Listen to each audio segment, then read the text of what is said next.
E aí galera, beleza?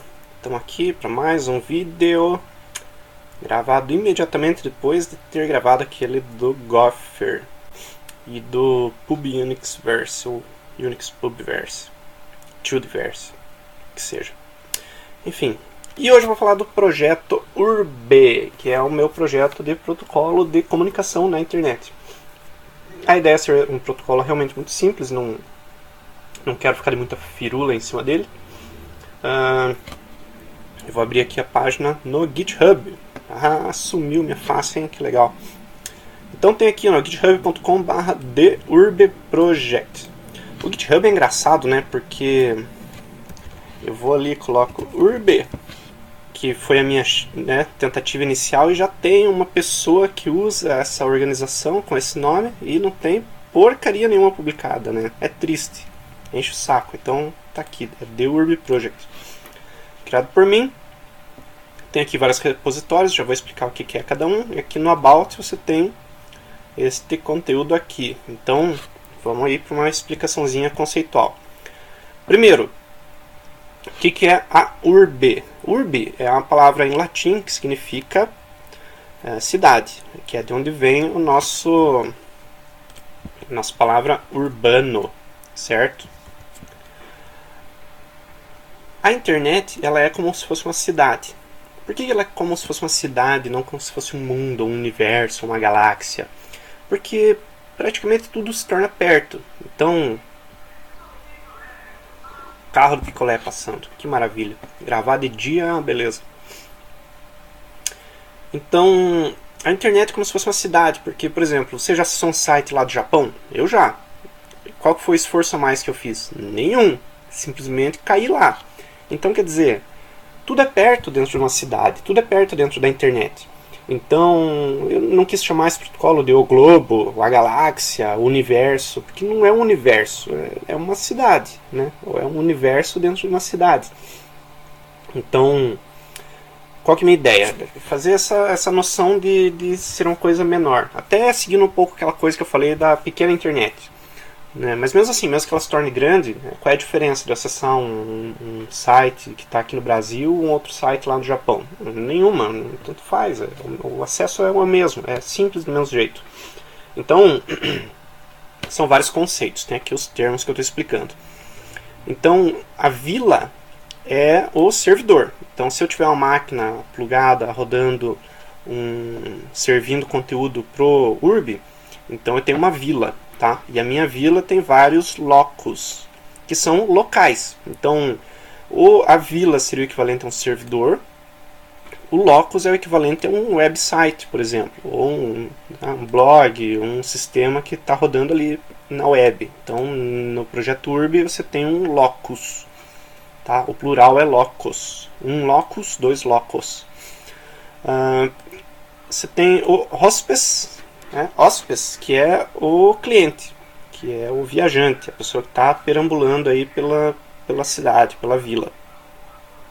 Eu acho que nem dá para ouvir o carro de som aqui pelo microfone, mas está passando aqui na sua rua, né?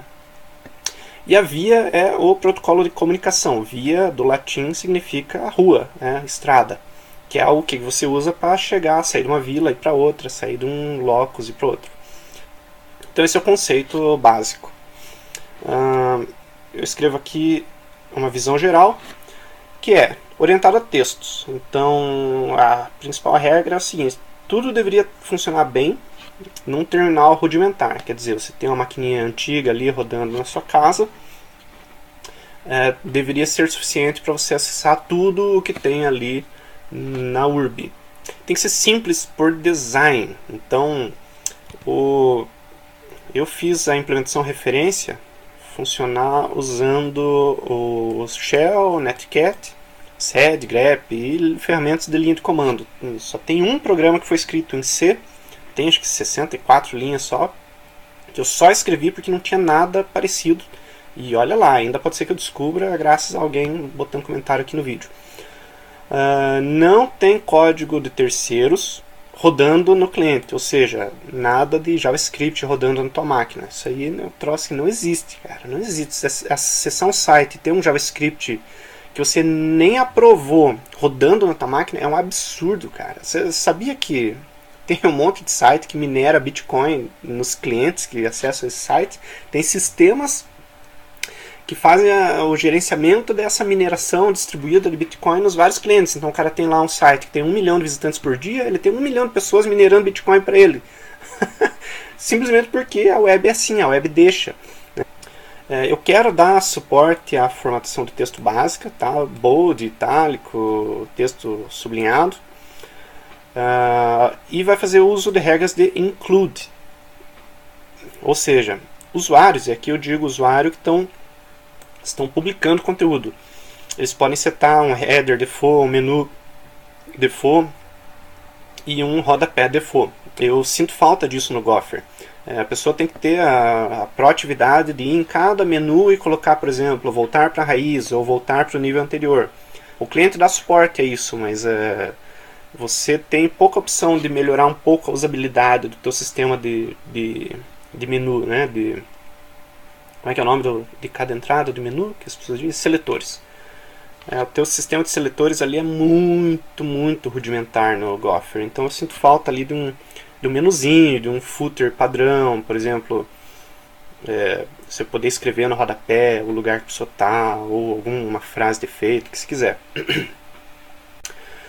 Quero dar suporte a cache no lado do cliente, ou seja, fazer uso daquele esquema mais ou menos como e-tags, que é você mandar para o servidor uma requisição e dizer assim, a minha e-tag é essa aqui.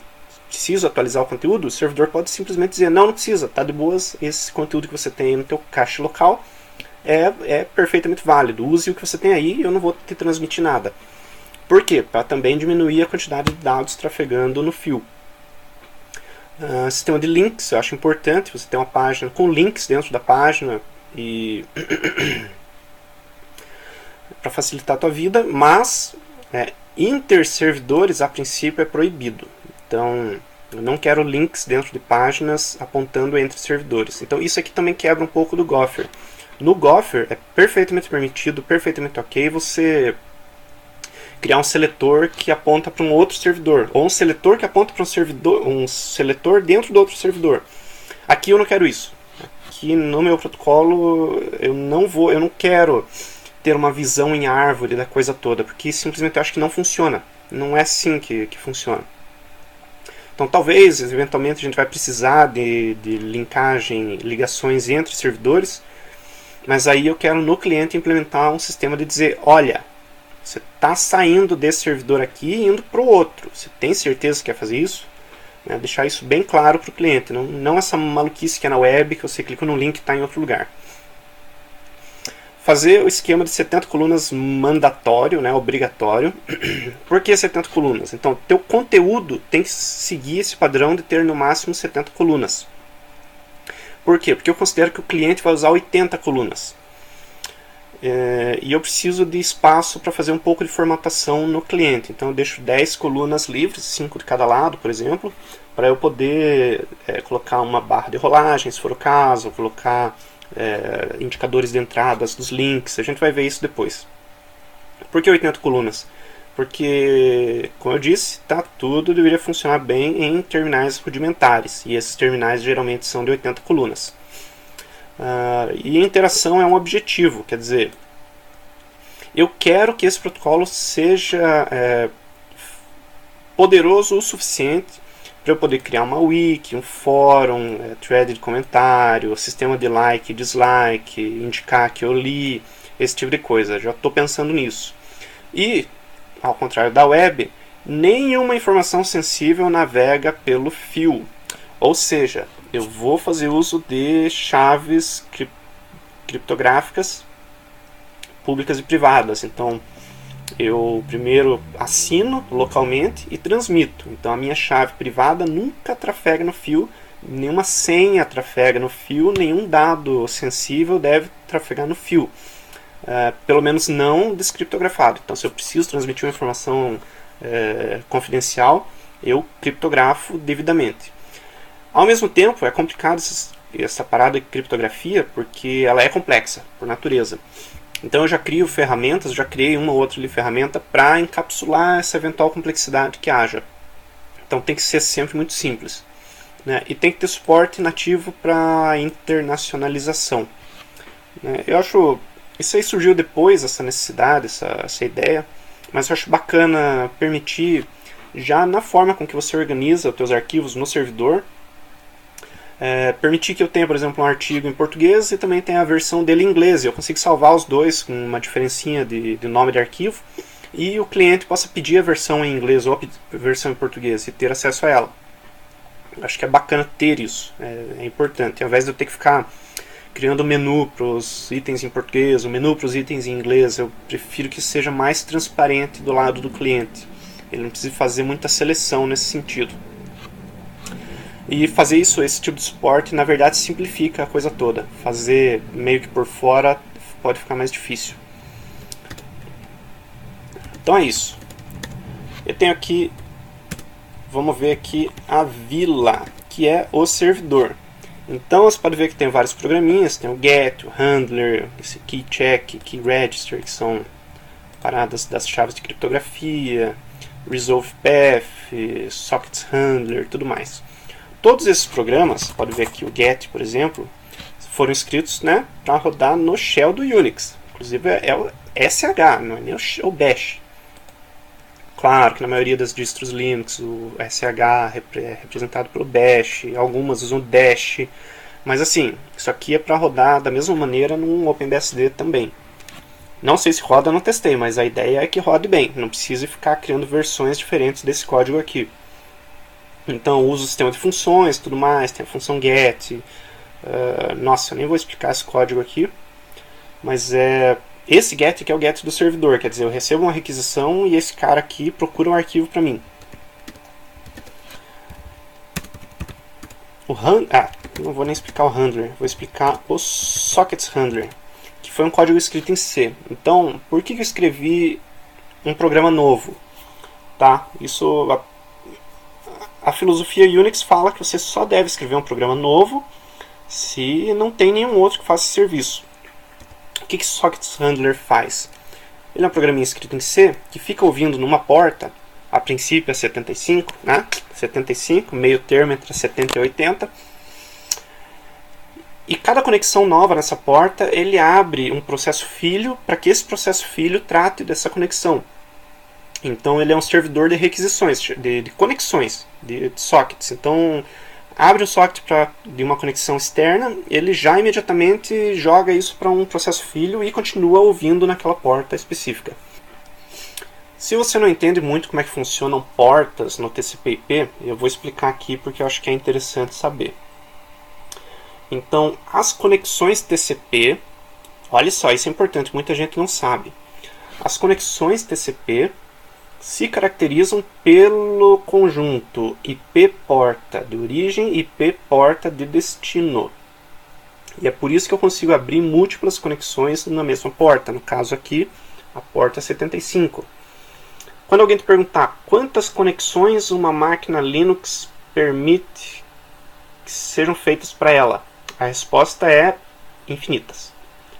Infinitas, porque se a configuração se dá por IP porta origem e IP porta destino, eu posso ter, primeiro, eu tenho pelo menos 65K vezes 65K só para o mesmo IP de origem e mesmo IP de destino. E alicia isso o fato de que eu posso ter vários IPs ouvindo em várias interfaces, então a quantidade é praticamente infinita, não tem um número superior, eu só posso... Tem gente que acha que uma máquina só consegue ouvir 65 mil conexões, e não é, você pode ouvir 65 mil vezes 65 mil no mínimo. Então quando há conexão, vai ser conectado o IP porta de origem, ou seja, lá do cliente, no meu IP porta de destino, e isso configura uma conexão. Quando outro cliente conectar, ele vai conectar na mesma IP porta do destino, ou seja, aqui do meu servidor, mas o IP porta de origem dele é diferente.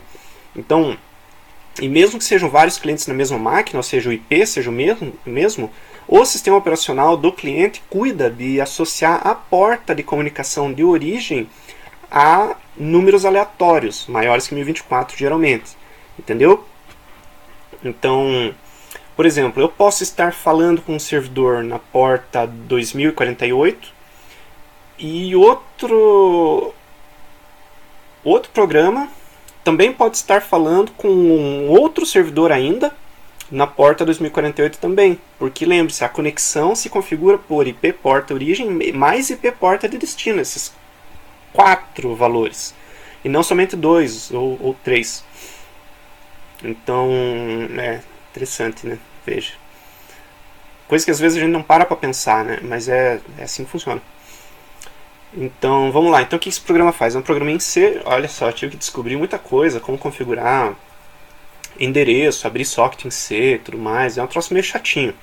Tá? Então, basicamente, a família é INET, né? Internet. Eu vou vir em qualquer endereço, mas a porta é a 75, ou outra, caso eu passe, né? Se eu passar com o primeiro argumento, ele vai usar aquilo como porta. Ele vai abrir da família internet, o socket, e do tipo string, né? Esse aqui é basicamente o TCP. Se fosse o DP, seria datagrama. Então ficou vindo com o while 1, né? Ficou vindo eternamente. O retorno do bind... Ah, não, tá. Isso aqui é para fazer a ligação no endereço. Então, às vezes, por que faço esse cara aqui? Porque às vezes você fecha o servidor e tenta abrir ele imediatamente depois, mas ainda tem a conexão, esse bind não está fechado ainda no lado do sistema operacional, ele demora alguns segundos. Então esse cara aqui vai ficar tentando fazer o bind. O que é o bind? É você dizer, olha, eu, processo tal, quero ouvir na porta tal do IP tal. Certo, sistema operacional? E o sistema operacional faz essa ligação, ele liga um IP porta a um processo. Então depois que está feito, ele vai fazer o listen, quer dizer, vai ouvir, depois de fazer o bind. E daí sim, tem esse while 1 aqui que vai ficar aceitando conexões, né? Esse connection aqui vai me retornar um par IP porta. E eu vou fazer aqui o fork do processo. Então, curiosamente, para quem não sabe, o fork é um clone do processo. Então você pega uma caixinha de areia, que é um processo rodando, quando você chama esse fork aqui, que é uma chamada a libc, que por sua vez vai fazer uma chamada a syscall relacionada do kernel, chamada fork também, ele vai pegar toda a caixa de areia do processo e vai clonar. Então ele compartilha o processo pai com o processo filho, os mesmos file descriptors, por exemplo. Então aqui o que eu faço? Eu abri um socket e tem uma conexão, que é um outro file descriptor. Cada conexão nova eu vou ter um descritor de arquivo novo. 3, 4, 5, 6, 7. Cada um vai receber um índice diferente. E o meu filho vai compartilhar. O filho do processo pai vai compartilhar esses file descriptors.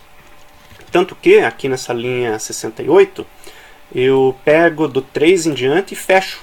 Eu fecho todas as conexões até o número 1 antes da conexão atual. Por quê? Porque no processo filho eu não quero que um filho tenha acesso ao socket do outro filho. Cada um tem acesso só a um, que é da conexão atual.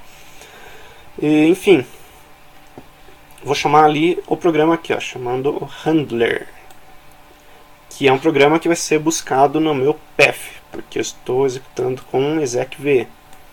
Então eu vou chamar o handler para tratar dessa conexão. Então vamos lá dar uma olhada no handler. Handler é um programa escrito em shell mesmo. Então o meu socket handler exporta essa variável aqui do ambiente chamada socket file descriptor.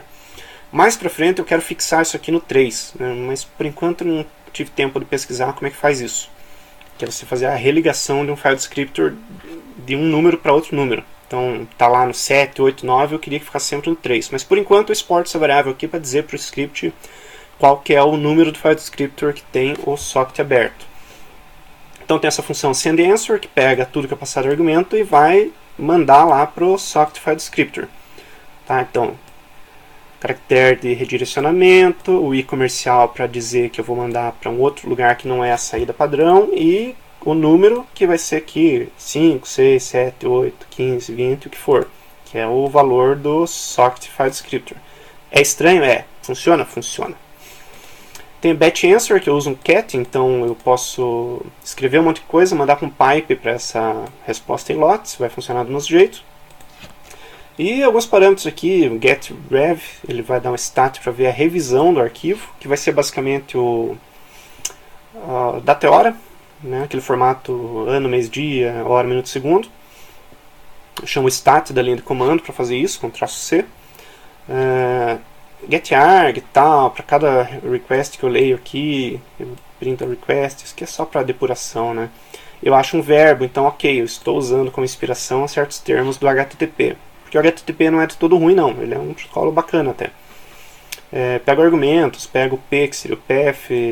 Lição importante, não fique lidando com variável chamado path no teu script shell, mesmo que seja em letra minúscula, isso atrapalha o teu shell. Ele vai começar a usar aquilo com variável path. Ele tem umas loucuras, mesmo com letra minúscula. Então, todos os paths eu troquei para P simplesmente. Então ele acha o path real, que está dentro do diretório content. Se tiver o .dna, ele vai trocar o realpath.dna. .dna é o formato que eu escolhi como linguagem de marcação, que é Document Not Application. Ou seja, que é um documento, não é uma aplicação. Isso aqui estou falando com você, web. Documento é documento, aplicação é aplicação. Seto aqui a linguagem, então se a pessoa tiver passado o lang, eu tento obedecer, eu vejo se tem um .language.dna, então eu posso criar o meu arquivo chamado conteúdo.ptbr.dna ou conteúdo.enus.dna ou só conteúdo.dna. Vai funcionar do mesmo jeito, então eu posso fazer versões localizadas dos meus arquivos. Então se o comando for get_have, ele chama o ver revisão, né? Eu tenho aqui um validador de path, que é para garantir que ninguém vai ficar acessando dados da minha raiz, por exemplo. Embora mais para frente o ideal seja, ao invés de ficar validando coisa, eu rodar numa caixinha de areia, ou seja, ter um usuário específico para rodar o servidor que tenha privilégios limitados. Por enquanto ele roda como root, isso é meio perigoso. Então eu mando a answer, que é o get_have, que é a minha função. Se for o get, sim, eu estou emprestando verbos do HTTP. Então eu chamo a revisão, porque eu vou passar, tem o send_answer, %doc, que é uma palavrinha-chave que eu coloquei aqui, vai dizer o endereço que a pessoa está acessando e a revisão, para que daí o cliente já tenha acesso, tenha forma de guardar isso em cache, para ele saber qual é a revisão do documento, para que depois na próxima requisição ele possa perguntar antes a revisão. Eu dou o get aqui, esse get aqui eu estou chamando o binário, binário, né, entre aspas, usando o meu path. Por que eu estou usando esse get aqui e não uma função dentro do meu shell script? Por causa da filosofia Unix, ou seja, o meu servidor tem que ser composable, ele tem que permitir composição. Então se alguém quiser criar um get diferente, pode criar. É só colocar no path antes desse get padrão e vai funcionar o get da pessoa. Isso no servidor. Send_answer. O send_answer não consigo fazer necessariamente um programa externo por enquanto, mas talvez possa ser interessante para fazer algum filtro, alguma coisa assim. Por enquanto ele é uma função dentro do mesmo script. Key check, key é para lidar com assinatura, isso eu nem vou falar agora. Mas olha só, acabou o programa. Então esse aqui é o meu servidor. Ele basicamente tem ali o get, que é usado para pegar o conteúdo do arquivo. O resolve path, que é só para, vamos ver aqui, ó. O resolve path é só para eu transformar, por exemplo, eu vou executar aqui, resolve path. Isso aí. Então eu executo aqui o resolve path, passo os diretórios cheios de ponto e ele transforma num diretório bonitinho de verdade. Não sei se tem um comando na linha de comando que faz isso. Admito que o meu conhecimento é limitado. Mas escrevi aqui bem rapidinho, isso aqui, essa função. Só você dar lá o journame e você executar um cd e pwd. Bem tranquilo de fazer. Então o cd vai obedecer os ponto barra, né? Mas quando você chamar o pwd ele vai dar o caminho completo. Bem simples, bem tranquilo. Esse aqui é o servidor, não tem muito mais do que isso. Se você pegar o código lá no GitHub, você vai ver exatamente o que está aqui. Eu tenho essa aqui que é a vila Araçá, quer dizer, eu crio uma vila. Você tem então o diretório de configuração, que tem coisas relacionadas às chaves públicas que ele aceita, e o content. Então eu tenho aqui, por exemplo, o index.dna. O index é esse cara aqui, já tem são os exemplos de formatação e tudo mais. Criei uma linguagemzinha bem simples, quase parecida com o Markdown. E eu tenho esses caras, tá vendo aqui com letra maiúscula, header, footer, menu. Isso aqui o servidor vai incluir por padrão se o arquivo existir. Tanto aqui quanto em todos os paths dentro dos diversos locus que haja dentro da vila. Então o meu menu, por exemplo, ele tem essas entradas aqui, ó, %menu, o lugar para onde vai e o label. Ou simplesmente o lugar para onde vai nem nada, ou sem label. Quando não tem label, eu fiz que o sistema tire o .dna fora. Quando tem, ele usa, e quando não tem, ele simplesmente copia. Quando é um .dna, ele vai abrir como conteúdo. Quando é um diretório, esse locus aqui é um diretório, tá vendo? Locus, que tem o meu locus ali dentro. Ele vai fazer uma listagem, eu vou mostrar depois como é que funciona. Ele vai listar os diretórios dentro de locus e criar links. Então, fora isso, a gente tem o hóspes, que é o cliente que vai acessar a vila. O viajante, o andarilho ali que vai andar pelas ruas. Então eu tenho aqui o hóspes.sh, que simplesmente faz o export do path e chama o viewer. O viewer, por sua vez, é um programa também escrito em Shell Script, que vai trabalhar com os índices de menu. Então, quando eu estiver navegando, eu quero acessar itens de menu com as letras maiúsculas. Eu quero acessar os links com números. Então, o que é o menu? O menu é o cara que te leva para a raiz, para a página de sobre, para as partes principais do locus ou da vila que você está vendo. Enquanto os links são links dentro das páginas, dentro dos conteúdos, em que você linka de uma página para outra e tudo mais. Então, o link é muito contextualizado e o menu é pouco contextualizado, ele é mais global, no sentido ali da vila ou do locus em especial. Então, eu tenho aqui o spacer, eu estou usando... isso aqui é interessante, para quem, né, não manja tanto de JavaScript, de Shell Script. Esse formato que $, abre aspas simples, e daí o _u, é para eu usar um caractere Unicode diferentão. Então, você consegue usar, por exemplo, uma coisa... Até vou escrever na linha de comandos aqui. Echo $/n. Ele vai te dar um /n. E o /n, tá vendo? Ele ter tirado a linha. Então esse $ aqui ele te ajuda, porque você pode fazer x igual a $, e daí colocar aqui o /n, entendeu? E a partir daí você tem o $x sendo um caractere especial. Bem simpático isso.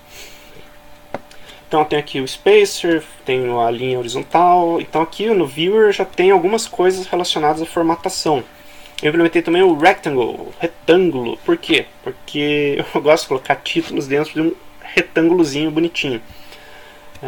A função de letter to index para fazer o esquema dos menus e tudo mais. O get document, vamos lá.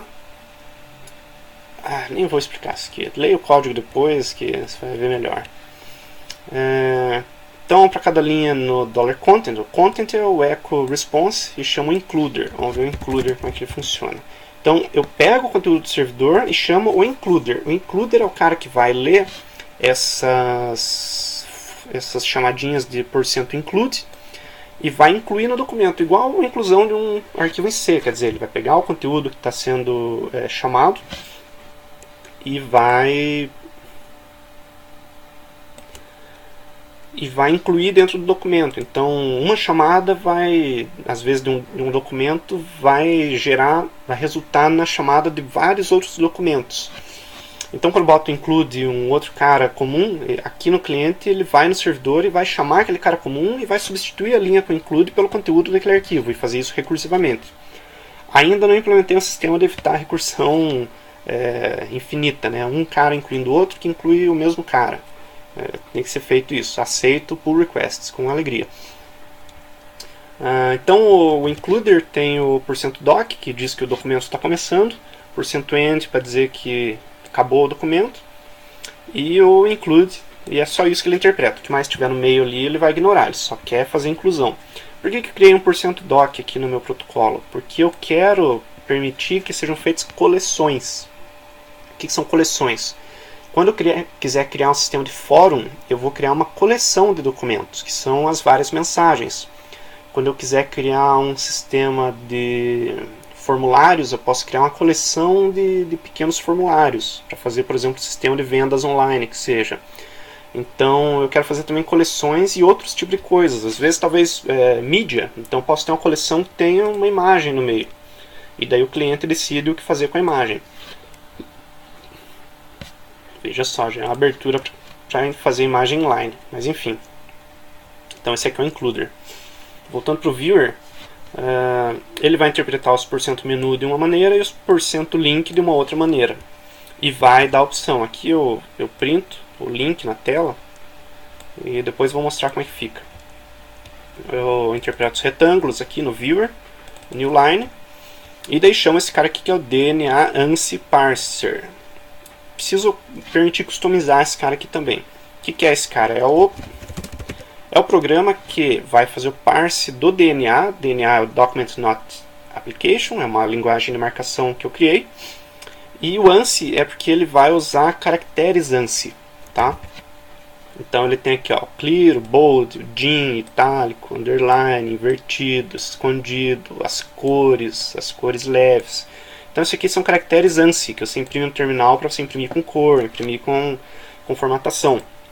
Que é o que eu falei lá no começo, que eu queria que o protocolo permitisse formatação. Eu quero poder fazer texto em negrito, por exemplo.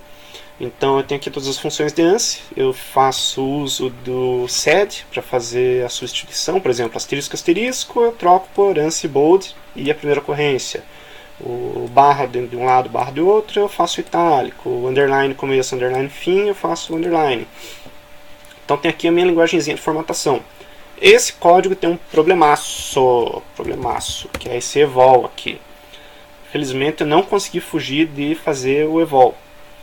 Preciso melhorar isso. Isso traz umas dificuldades, inclusive de segurança. É muito ruim ter um evol aqui num cliente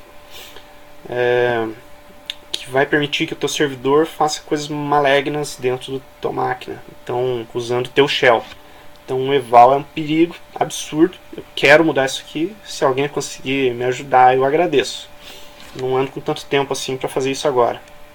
Mas já tem um protótipo que funciona, pelo menos. Então tem aqui o format line e tudo mais, a função de formatação. Tem um teste aqui que eu fiz para poder verificar se está todos os formatos funcionando direitinho, etc e tal. Eu vou mostrar os dois aqui funcionando então.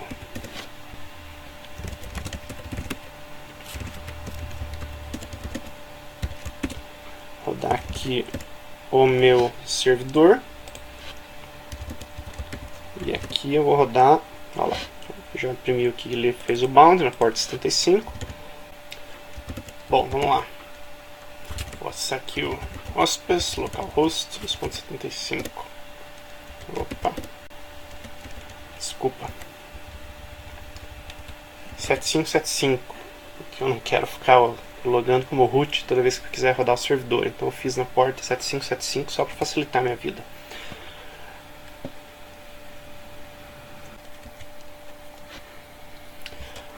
Nossa, eu descobri que se o meu shell padrão for o Z-Shell, toda vez que dentro dos meus scripts, mesmo que estejam sendo executados no bash, eu dar um ponto barra, parece que a minha linha mágica está sendo ignorada e está sendo chamado Z-Shell. Talvez pela linha mágica ser o barra bin barra sh.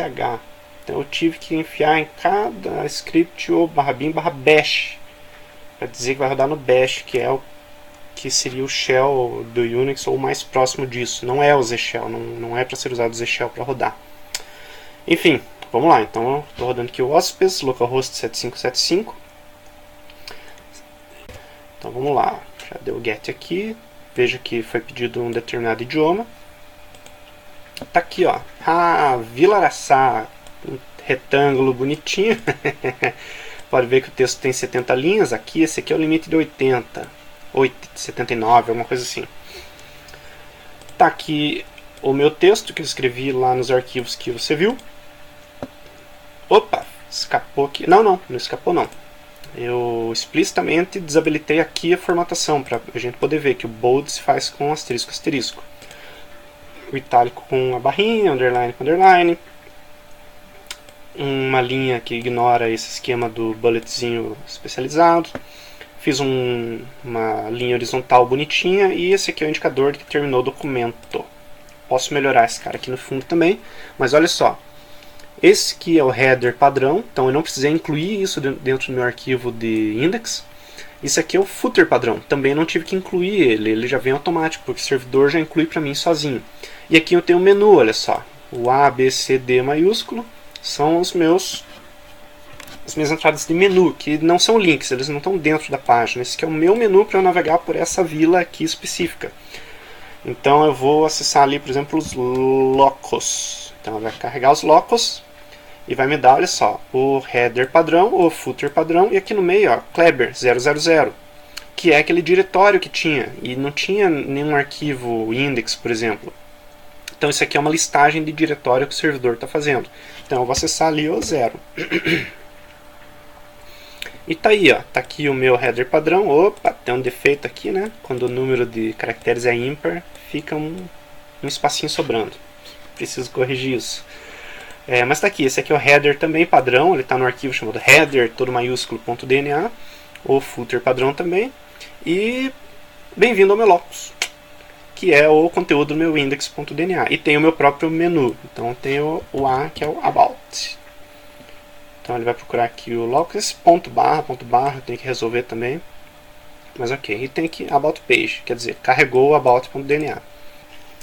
Mas tá aí, já é um protocolo funcional, já tem o menu funcionando, já tem os links funcionando, já dá para você publicar conteúdo, ou seja, já dá para fazer um blogzinho, ou sei lá, como é que a gente vai chamar isso aqui? Acho que eu tinha chamado de urblog, né? Um log das tuas atividades sendo publicado na urblog. E é isso, protocolo muito simples, tá aqui no GitHub. Você tem um about explicando os termos e tudo mais, e tem o código da vila, do hóspedes, a via sendo explicada aqui, um pouquinho dos conteúdos. Então os verbos e tudo mais, simples pra caramba, mas enfim, já dá pra você ter uma ideia de como funciona. E é isso, isso é um protocolo super básico, suficiente para publicar muita coisa, só preciso de uma correção ou outra, especialmente esse cara aqui, ó, que me incomoda profundamente, esse caractere sobrando que ficou. Mas eu acho que já é legalzinho o suficiente, leve pra caramba, segue filosofia Unix, todas as partes aqui praticamente podem ser substituídas. Falta implementar o sistema de cache, tem uma questão a respeito das chaves que eu ainda não concluí e está meio pendente. E é isso. Se você quiser ver o código e publicar melhorias, me ajudar a corrigir isso aqui, dar uma olhada em como é que é o sistema de chaves, que eu não vou comentar aqui, seja bem-vindo.